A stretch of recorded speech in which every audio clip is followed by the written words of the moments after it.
Assalamualaikum warahmatullahi wabarakatuh. Berjumpa kembali nih teman-temanku semua ya. Semoga perjumpaan kali ini saya harap kalian dalam keadaan yang sehat semua ya, dalam kondisi fisik yang mantap jiwa semua teman-teman ya. Dan saya doakan buat kalian semoga kalian menjadi orang sukses semua. Amin. Tanpa terkecuali pokoknya ya. Pokoknya kalian anak, cucu, saudara ya, bini gitu teman-teman ya. Sukses semua lah pokoknya. Jadi dari kehidupan finansial yang serba kekurangan, semoga bisa jadi berkecukupan di tahun ini, bahkan bisa memiliki kelebihan gitu teman-teman, amin ya. Tetap ya, secangkir kopi harus selalu ada buat menemani kesempatan kali ini teman-teman, dimana kalau kita lihat secara kasat mata memang dari segi market cap mengalami dropping ya. Dari segi market cap mengalami dropping, kali ini berada di area 0,52% untuk penurunannya. Tertingginya itu kalau nggak salah di area 1,88 triliun dolar, kali ini udah turun sekitar 40 billion dolar. Sedangkan kalau kita mengacu pada Bitcoin dominance juga mengalami penurunan, yang awalnya tadi ya kan kemarin lah ya, itu di area 51,4, kali ini berada di area kemarin itu berada di area 52,4, kali ini berada di area 52,1 per video ini dibuat. Sedangkan untuk Fear and Greed Indexnya masih sama di 72. Semoga saja ketika kalian menemukan video ini keadaannya udah lebih baik lagi teman-teman, keadaannya udah mantap jiwa lagi, dan kinerja dari market cap, Bitcoin dominance ya, Fear and Greed ini ada persentase kenaikan ya. Kalau kita mengacu kenaikan daripada Bitcoin dominance, berarti kita akan mengacu pada kinerja daripada altcoin yang mungkin akan tertahan, nggak bisa loss untuk naik ya. Tapi harapan dari saya adalah satu teman-teman ya, harapan terbesar saya ingin melihat di mana Bitcoin dominance ini mengalami dump yang dalam, sedangkan Bitcoin price-nya mengalami pump. Ya, kalian tahu ketika hal tersebut terjadi apa yang akan terjadi terhadap altcoin? Yes, alt session akan terjadi. Mantap jiwa ya. Nah, kali ini teman-teman ada sedikit informasi yang cukup menarik datang dari keluarga Terra ya, terutama Terra Luna Classic ya. Yang dimana sebenarnya ini yang kita tunggu-tunggu ya, walaupun saat ini masih dalam tahap testnet. Yang kita tunggu-tunggu adalah mainnetnya ya. Oke, apa sih sebenarnya? Oke, nah, jadi berita launch Terra Luna Classic ya, Dev memulai latihan testnet untuk 800 juta USDC burn. Oke, memang sempat ramai ya tentang 800 juta USDC ini, yang komunitas menginginkan untuk dibakar juga sebenarnya ya. Cuman di sini ada drama-drama juga lah, yang dimana saat ini sedang dilakukan latihan testnet atau uji coba, di mana akan membakar sekitar 800 juta USDC secara burn ya. Testnet ini nggak akan mempengaruhi harga daripada USDC dan tidak akan mempengaruhi harga daripada Luna Classic tentunya ya.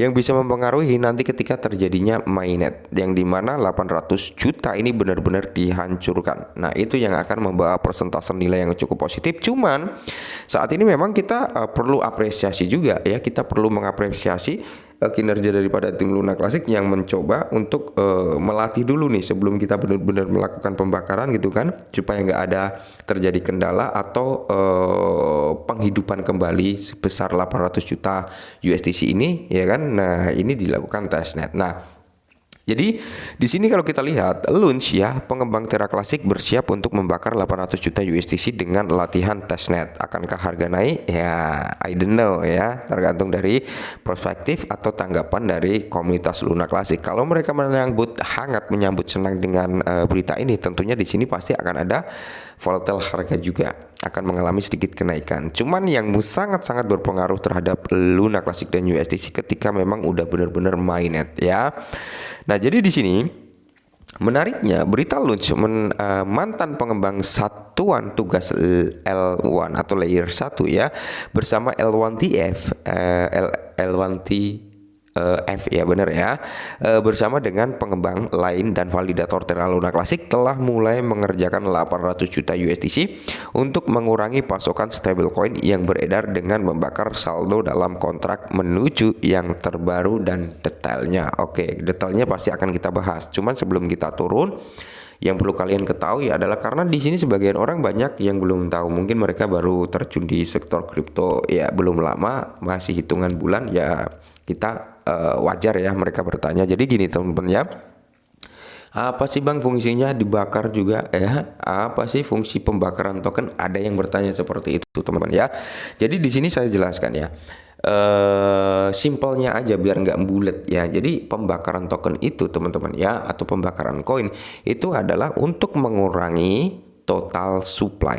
Oke, atau maksimal supply, total supply lah gampangnya, untuk mengurangi total supply tersebut, di mana ketika suatu aset dipatok dengan supply 10 miliar teman-teman, ketika ada pembakaran maka total supply tersebut teman-teman ya itu akan berkurang. Yang tadinya 10 miliar ketika dibakar 1 miliar ya berarti tinggal 9 miliar, meskipun datanya tetap total supply-nya 10 miliar, tapi dari segi circulating supply ya, kita berbicara maksimal supply, total supply, dan circulating supply ya. Maksimal supply 10 miliar, total supply 10 miliar ya. Circulating supply berapa? Ya kita nggak ada yang tahu, tapi kita berbicara tentang maksimal dan totalnya dulu. Maksimal supply 10 miliar ketika di burn sebesar 1 miliar, maka di sini total supply tinggal berapa? Di total supply tinggal 9 miliar. Nah, ketika maksimal supply ini dibakar lagi 1 miliar, berarti pembakaran udah 2 miliar. Berarti di sini akan ada pengurangan total supply yang tadinya 10 miliar menjadi 8 miliar gitu teman-teman ya, dan itu akan membawa persentase nilai positif untuk jangka panjangnya. Nah, jadi Terra Luna Classic mulai menguji 800 juta USDC burn. Nah, pengembalian Terra Luna Classic forward pada 13 Februari mengungkapkan bahwa latihan testnet sedang berlangsung sebagai tanggapan terhadap rencana komunitas untuk membakar 800 juta USDC. Langkah ini dilakukan setelah komunitas memutuskan untuk melakukan pembakaran karena pemulihan dana melalui pemilik dompet tidak dapat dilakukan dan daftar hitam tidak ada gunanya lagi. Jadi komunitas memilih untuk pembakaran. Nah, saya akan membutuhkan jawaban testnet ya. Nah, Anda dapat proposal 45. Kami memigrasikan kontrak melalui tata kelola untuk membakar saldo kontraknya katanya. Nah, khususnya dompet kontrak testnet di pemberontakan 2 tidak memiliki 800 juta USDC tetapi 10 juta USDC. Karena pasokan di testnet tidak terbatas, namun komunitas dapat membakar USDC melalui titik akhir eksekusi dan migrasi untuk mengakses pengendalian yang membakar kontribusi atau kontrak dengan saldo USDC sebesar 800 juta tersebut. Nah, yang dimana kode tersebut akan digunakan untuk memigrasikan 800 juta dari kontrak multisig atau dompet Rich Harbor ke versi kode baru melalui proposal migrasi kontrak. Kemungkinan ya komunitas perlu menyetujui usulan migrasi untuk memasukkan ke daftar hitam dan membakar saldo 800 juta USDC. Mendorong ini tidak akan mengubah keadaan blockchain claim forkway. Jadi keadaan blockchain akan tetap sama aja, tapi kita bisa mengacu atau melihat total maksimal supply daripada USDC akan berkurang gitu teman-teman. Nah, kinerja harga LUNS dan USDC belum mengalami rally ya teman-teman, karena memang di sini LUNS dan beberapa kawan-kawan seperti Bitcoin, Ethereum dan semuanya ini mengalami mengurangi kenaikan sebelumnya. Nah, setelah rilisnya data CPI. Nah, jadi penurunan ini teman-teman dipicu dengan rilisnya data CPI. Tapi kita nggak akan fokus ke data CPI, kita fokus ke Luna Classic kali ini, yang dimana ini akan berdampak positif bagi jangka panjangnya. Kita berbicara jangka panjang. Luna Classic untuk jangka panjang, bukan untuk jangka pendek teman-teman ya. Jadi ketika memang USDC ini dibakar 800 juta, saya kira harga daripada USDC juga akan mengalami lonjakan harga ya, yang notabene targetnya adalah ke $1 ya. Jadi dia harus dipatok dengan US dollar teman-teman, 1:1, yang dimana ketika hal tersebut sudah terjadi maka sistem repack akan terjadi dan di sini akan terciptanya win-win solution antara USDC dan Luna Classic, yang dimana kedua belah pihak juga diuntungkan. Luna Classic diuntungkan dari segi pembakaran yang semakin melejit ya kan, USDC juga akan semakin mendapatkan daya tarik yang lebih luas lagi gitu ya. Oke, mungkin ini dulu, semoga bermanfaat dan salam cuan.